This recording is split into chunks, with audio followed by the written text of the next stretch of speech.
അങ്ങനെ എമ്പുരാനുമായിട്ട് ബന്ധപ്പെട്ട official collection report വന്നിരിക്കുകയാണ്. 250 കോടി കടന്നു എന്നുള്ള വാർത്ത.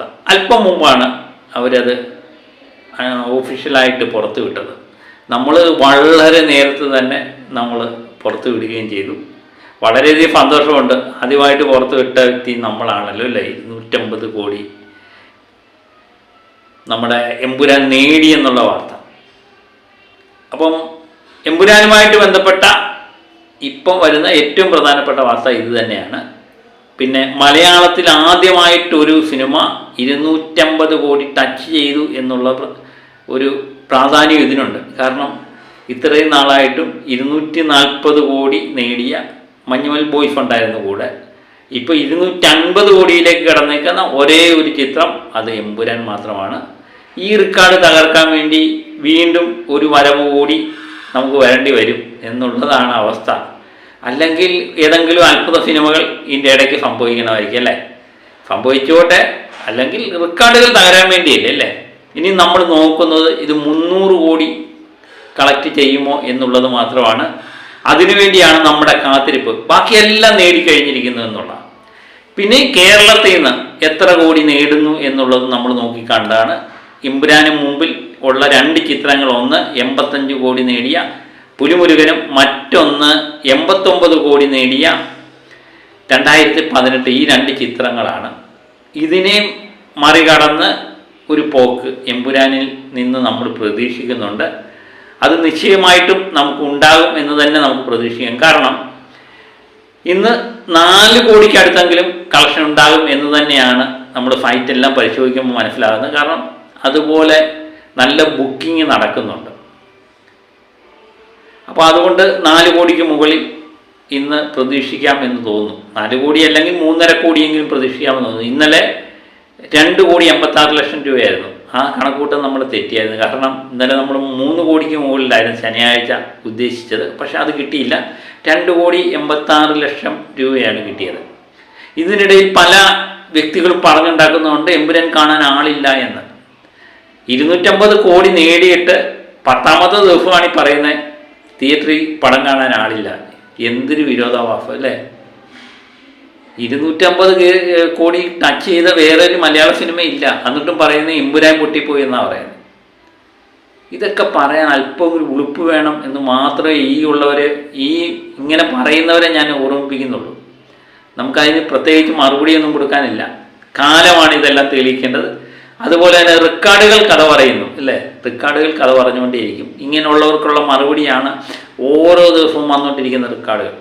ഇനി നമ്മൾ നോക്കുന്നത് ഞാൻ നേരത്തെ പറഞ്ഞ പോലെ 89 കോടി എന്നുള്ള കേരളത്തിലെ ഏറ്റവും വലിയ ഒരു സിനിമയുടെ കളക്ഷൻ. അത് തകരുമോ ഇല്ലയോ എന്നുള്ളതാണ് നോക്കിക്കാണുന്നത്. ഇന്നത്തെ കളക്ഷനും കൂടി അനുസരിച്ച് ഏകദേശം 80 കോടി ടച്ച് ചെയ്യാൻ, 80 കോടി 79, 78, 79, 80 ആ റേഞ്ചിൽ തന്നെ ഇന്ന് നിൽക്കും എന്ന് തന്നെ പ്രതീക്ഷിക്കുന്നു. അങ്ങനെയെങ്കിൽ നിസ്സാരം 10 കോടി രൂപയുടെ കുറവേ ഉള്ളൂ. അത് ബാക്കിയുള്ള ദിവസങ്ങൾ കൊണ്ട് നികത്തും എന്ന് തന്നെ നമ്മൾ പ്രതീക്ഷിക്കാം. പിന്നെ ഞാൻ എപ്പോഴും പറയുന്ന പോലെ എൻ്റെ ഒരു സ്വപ്നമാണ് 100 കോടി ഒരു മലയാളത്തിൽ നിന്ന് നേടുക എന്നുള്ളത്. അതും ഇതിൽ നിന്ന് സാധിക്കുമെങ്കിൽ സാധിക്കട്ടെ.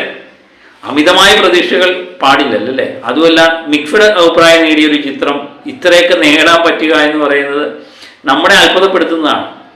ആ അവസരത്തിൽ ഒരു പോസിറ്റീവ് റിവ്യൂ എല്ലാം വന്നിരുന്ന എന്തായിരിക്കും അവസ്ഥ അല്ലേ. ഇവിടെ ഒന്നും നിൽക്കേണ്ട ചിത്രമല്ല. പോട്ടെ, അതുമായിട്ട് ബന്ധപ്പെട്ട കാര്യങ്ങളൊക്കെ വിട്ടുകളാം. ഇപ്പം കേരളത്തിലെ കാര്യം നമ്മൾ പറഞ്ഞു. അതുപോലെ തന്നെ പലരും പറയുന്ന ഒരു ആക്ഷേപമുണ്ട്. കേരളത്തിൽ നേടി, അതുപോലെ ഇന്ത്യക്ക് പുറത്ത് രാജ്യങ്ങളിലൊക്കെ കോടികൾ നേടി. എന്നിരുന്നാലും ഇന്ത്യയിലെ ബാക്കിയുള്ള സംസ്ഥാനങ്ങളിലൊക്കെ ഇത് പൊട്ടലായിരുന്നു എന്നും തമിഴ്നാട്ടിൽ പൊട്ടിയില്ലേ എന്നൊക്കെ പലരും വാദത്തിന് വേണ്ടി ചോദിക്കുന്നുണ്ട്. അങ്ങനെയുള്ളവർക്കുള്ള മറുപടിയാണ്, റെസ്റ്റ് ഓഫ് ഇന്ത്യയിൽ നിന്ന് ഇത് നേടിയിരിക്കുന്ന 35 കോടിക്കടുത്താണ് ഈ ചിത്രം നേടിയിരിക്കുന്നത്. 35 കോടി ടച്ച് ചെയ്യാൻ പോകുന്നു എന്നുള്ളതാണ് വാർത്ത. അപ്പോൾ ഔദ്യോഗികമായിട്ടുള്ള വാർത്ത പലരും ട്രാക്കേഴ്സ് നമുക്ക് തന്നിട്ടുണ്ട്. അത് പ്രകാരം ഹിന്ദി മേഖലയിൽ നിന്ന് 8 കോടി 60 ലക്ഷം രൂപയാണ് ഇത് നേടിയിരിക്കുന്നത്. അതിലെ 5 കോടി 9 ലക്ഷം രൂപയോളം 90 ലക്ഷം രൂപയോളം മലയാളം പതിപ്പിൽ നിന്നാണ് നേടിയിരിക്കുന്നത്. അപ്പം മാർക്കോ കഴിഞ്ഞ് ഏറ്റവും കൂടുതൽ കളക്ഷൻ നേടിയ ഹിന്ദി മേഖലയിൽ നിന്ന് കളക്ഷൻ നേടിയ ചിത്രമാണ് എമ്പുരാൻ. എന്നിട്ടാണ് പറയുന്നത് അവിടെ പൊട്ടിപ്പോയത്. എന്താ പറയുക ഇതിനൊക്കെ. അപ്പം മാർക്കോ ഒരു മാസം കൊണ്ട് നേടി കളക്ഷനോട് അടുപ്പിച്ച് തന്നെ എമ്പുരാന് 10 ദിവസമേ ആയുള്ളൂ. ഇനിയും കിടക്കുകയാണ് റണ്ണിങ് അല്ലേ. അതിൻ്റെ ഇടയ്ക്ക് സിക്കന്ദർ എന്ന് പറയുന്ന സൽമാൻ ഖാൻ്റെ ചിത്രം ഇറങ്ങി, അത് ആകപ്പാടെ തകട് കൂടിയായി. അതിനുശേഷം ഇതിൻ്റെ തിയേറ്ററിൻ്റെ എണ്ണം കൂട്ടിയിട്ടുണ്ട്. സിക്കന്ദർ കളിച്ച തിയേറ്ററിലെല്ലാം തന്നെ എമ്പുരാൻ കളിക്കുന്നുണ്ട്. അപ്പം കളക്ഷൻ കൂടിക്കൂടി വരുന്നുണ്ട്. ഹിന്ദി മേഖലയിൽ നിന്നൊക്കെ നമ്മൾ വലിയൊരു വിജയമൊന്നും പ്രതീക്ഷിച്ചില്ല. പക്ഷേ 8 കോടി എന്നൊക്കെ പറയുന്ന 8-9 കോടി എന്നൊക്കെ പറയുന്നത് നമ്മളെ സംബന്ധിച്ച് വളരെയധികം പ്രതീക്ഷ നൽകുന്ന ഒരു ഘടകം തന്നെയാണ്. അതുപോലെ തന്നെ കന്നഡയിലെ നമ്മൾ കാര്യം പറഞ്ഞിട്ടുണ്ട്. കന്നഡയിലെ 11 കോടി 60 ലക്ഷം അങ്ങാണ്ടുമാണ് അവിടുത്തെ കളക്ഷൻ. അപ്പോൾ അത് 12 കോടി ടച്ച് ചെയ്ത് മുകളിലേക്ക് പോകും. അത് 15 കോടിയിലേക്ക് കടക്കുമോ എന്നുള്ളതാണ് നമ്മൾ നോക്കിക്കാണുന്നത്. അതൊക്കെ വലിയ കളക്ഷനല്ലേ. ഒരു മലയാള സിനിമ കന്നഡയിലൊക്കെ ചെന്ന് ഇത്രയും കളക്ട് ചെയ്യുക എന്ന് പറഞ്ഞാൽ എന്നിട്ട് പറയുന്ന അവിടെ ഒന്നും നേടിയില്ല എന്ന് പറയുന്നവരുടെ അവസ്ഥ എന്താണ്? കാരണം ചില 15 കോടി എന്നൊക്കെ പറയുന്നത് ചില നടന്മാരുടെ പടം സൂപ്പർ ഹിറ്റ് ആണെന്ന് പറഞ്ഞുകൊണ്ട് എല്ലാ പോസിറ്റീവ് റിവ്യൂവും കിട്ടിയിട്ട് ആകെപ്പാട് നേടുന്ന 15 കോടിയാണ് എല്ലായിടവും കൂടെ കളിച്ചിട്ട്. എന്നിട്ടാണ് പറയുന്നത് കന്നഡയിൽ നിന്ന് മാത്രം 11 കോടിയല്ലേ നേടിയുള്ളൂ എന്ന്. അതുപോലെ തമിഴ് പലപ്പോഴും പറയുന്നുണ്ട് തമിഴ് മേഖലയിൽ ചിത്രം പരാജയമായി. 8 കോടി 10 ലക്ഷം രൂപയാണ് തമിഴ് മേഖലയിൽ നേടിയിരിക്കുന്നത്. ഒരു മലയാള സിനിമയെ സംബന്ധിച്ച് വൻ വിജയം തന്നെയാണ് തമിഴിലും. അങ്ങനെ 35 കോടി അടുക്കുന്നുണ്ട് റെസ്റ്റ് ഓഫ് ഇന്ത്യയിൽ നിന്നുള്ള കളക്ഷൻ. കേരളത്തിലെ കളക്ഷൻ്റെ കാര്യം നമ്മൾ പറഞ്ഞു. അതുപോലെ വേൾഡ് മൊത്തമായിട്ട് ഉള്ള കളക്ഷനാണ് നമ്മൾ പറഞ്ഞത്. 250 കോടി കഴിഞ്ഞു എന്നുള്ളതാണ് നമുക്ക് കിട്ടുന്ന വിവരം. 252 ആ റേഞ്ചിൽ തന്നെ നിൽക്കുന്നു എന്നുള്ളതാണ്. ഇനിയും ബാക്കിയുള്ള ദിവസങ്ങളെല്ലാം അടുത്ത ആഴ്ച കൊണ്ട് ഇത് 300 കോടി കടക്കുമോ എന്നുള്ളതാണ് നമ്മൾ നോക്കിക്കാണുന്നത്. അതുപോലെ നമ്മുടെ ഒരു സ്വപ്നമാണ് 100 കോടി കടക്കുക, അതുപോലെ 2018 പൊട്ടിക്കുക എന്നൊക്കെയുള്ള സ്വപ്നങ്ങൾ ഇങ്ങനെ ബാക്കിയാണ്. അതിനുവേണ്ടിയാണ് നമ്മൾ കാത്തിരിക്കുന്നത്. ഈ ചിത്രത്തിൻ്റെ വിജയത്തെപ്പറ്റി നമുക്ക് യാതൊരു ഇതുമില്ല. കാരണം വിജയിച്ചു കഴിഞ്ഞിരിക്കുന്ന ഈ ചിത്രം. പല യൂട്യൂബ് ചാനലുകളും പലയിടത്തും നിന്ന് പറയുന്നത് ഈ ചിത്രം വിജയിക്കത്തില്ല, കാരണം 250 കോടി മുടക്കിയതാണ്. ആര് പറഞ്ഞ് 250 കോടി മുടക്കിയെന്ന്? എനിക്ക് തോന്നുന്നു സുരേഷ് കുമാർ പറഞ്ഞിരിക്കുന്നത് 141 കോടിയെ മുടക്കിയിട്ടുള്ളതെന്നാണ് പറഞ്ഞത്.